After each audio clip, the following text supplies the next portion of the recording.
ಅಂತ ಹಾಗೂ ಮಾಜಿ ಬೆಳಗಾವಿ ಗ್ರಾಮೀಣ ಶಾಸಕರಾದಂತ ಸಂಜಯ್ ಪಾಟೀಲ್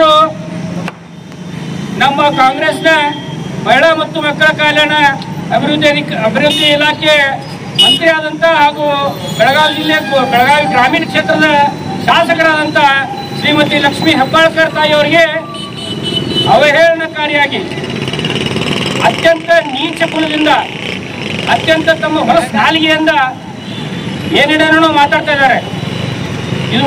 ಇದು ಮೊನ್ನೆ ಅಷ್ಟೇ ಅಲ್ಲ, ಈ ಒಂದು 2 ದಿವಸದ ಹಿಂದೂ ಏನೇನೋ ಮಾತಾಡಿದ್ರು ಅವರು.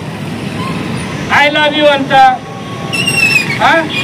ಆಮೇಲೆ ನಿತ್ಯ ಹಾಕ್ತಿಲ್ಲ ಅಂತಂದ್ರೆ 1 ಪೆಕ್ಕಿನ 2 ಪೆಕ್ ಸೆರೆ ಕುಡಿದು ಈ ತರ ಒಂದು ಹೊಲಸ ನಾಲಿಗೆ ಹರಿಬಿಟ್ಟು ತಮಗೆ ಬಂದಂಗನೆ ಲಕ್ಷ್ಮೀತಾಯಿ ಹೆಬ್ಬಾಳ್ಕರ್ ಅವ್ರ ಬಗ್ಗೆ ಅಷ್ಟೊಂದು ಹಗರವಾಗಿ ಮಾತಾಡ್ತಾ ಇದ್ದಾರೆ. ಜನ ಎಲ್ಲ ನೋಡ್ತಾ ಇದ್ದಾರೆ ತಮ್ಮನ್ನ. ತಮ್ಮ ಮನೆಯಾಗನು ಹೆಣ್ಮಕ್ಳಿದಾರ, ನಿಮ್ಮ ಮನೆಯಾಗ ಧರ್ಮ ಪತ್ನಿಯವ್ರದಾರ, ತಾಯಿಯವ್ರದಾರ, ಹಾಗೂ ಅಕ್ಕಯ್ಯರಿದಾರ. ಅವರು ನೀತಿ ಹತ್ತಲ ಅಂದ್ರೆ ಶರಣ ಕೊಡ್ತಾರೆ ಹಂಗಾರ ನಿನ್ನ ಮಾತಿನ ಪ್ರಕಾರ.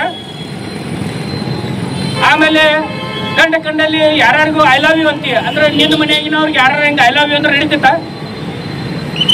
ಸಂಜಯ್ ಪಾಟೀಲ್ರೇ, ತಮ್ಮ ನಾಲಿಗೆ ಬಿಗಿಯೋದು ರಾಜಕೀಯವಾಗಿ ಮಾತನಾಡಿ, ನಿಮ್ಮ ತಾಕತ್ತೇನಿದ್ರು ರಾಜಕೀಯವಾಗಿ ತೋರಿಸಿ. ವೈಯಕ್ತಿಕವಾಗಿ ಒಂದು ಹೆಣ್ಣು ಕುಲಕ್ಕೆ, ಅದರಲ್ಲೂ ನಮ್ಮ ಬೆಳಗಾವಿ ಜಿಲ್ಲೆಯ ಭ್ರಷ್ಟಾತೀತ ನಾಯಕಿಯಾಗಿ ಎಲ್ಲ ಸಮುದಾಯವನ್ನು ಸೇರಿಸಿಕೊಂಡು ಎಲ್ಲರನ್ನ ಕರ್ಕೊಂಡು ಬೆಳೀತಾ ಇದ್ದಾರೆ. ತಮಗೆ ಅದು ಇದಾಗ್ತಾ ಇಲ್ವಾ? ಸಹಿಸ್ಕೊಳಕ್ ಆಗ್ತಾ ಇಲ್ವಾ? ದಯಮಾಡಿ ರಾಜಕೀಯ ಮಾತಾಡಿ, ರಾಜಕೀಯವಾಗಿ ಏನು ಮಾತಾಡಬೇಕು ಅಂತ ಮಾತಾಡಿ, ಡೆವಲಪ್ಮೆಂಟ್ ಇಶ್ಯೂ ಬಗ್ಗೆ ಮಾತನಾಡಿ, ನಿಮ್ಮ ಪಕ್ಷದ ಧ್ಯೇಯ ಉದ್ದೇಶದಿಂದ ಮಾತನಾಡಿ. ಅದು ಬಿಟ್ಟು ಆ ನಾಟಕದಾಗ ಪಾತ್ರ ಮಾಡ್ತಿರ್ತಾರಲ್ಲ, ಅಲ್ಲಿ ಹೋಗಿ ಮಾತಾಡೋದು, ಇಲ್ಲಿ ಹೋಗಿ ಮಾತಾಡೋದು, ಅದು ಯಾವ್ದದು ಪಾರಿಜಾತ ನಾಟಕ ಮಾಡಿದಂಗ ನೀವು ರಾಜಕೀಯ ಭಾಷಣಗಳನ್ನ ಮಾತನಾಡಬೇಡಿ. ನಿಮ್ಗ ದಯಮಾಡಿ ಕೇಳ್ಕೊಳ್ಳೋದಿಷ್ಟೇ, ನಾಲಿಗೆ ದೇವರ ಎಲ್ಲಿ ಬಂದು ಕೊಟ್ಟಾನ, ದೇವರ ಎಲ್ಲಿ ಬಂದು ಕೊಟ್ಟಾನ. ಅದನ್ನ ಮಹಿಳೆಯರ ಬಗ್ಗೆ ಅಷ್ಟೊಂದು ಅಗೌರವವಾಗಿ ಮಾತನಾಡೋದು ಸರಿಯಲ್ಲ. ನಮ್ಮನ್ನ ಹೆತ್ತವರು ಮಹಿಳೆ ಅನ್ನೋದು ಮರಿಬೇಡ. ತಾಯಿ ಯತ್ರ ನಾರ್ಯಸ್ತು ಪೂಜಂತೆ ರಮಂತೆ ತತ್ರ ದೇವತಾ ಅನ್ನೋ ಒಂದು ಭಾರತ ಸಂಸ್ಕೃತಿಯಲ್ಲಿ ನಾವು ಬೆಳೆದವರು.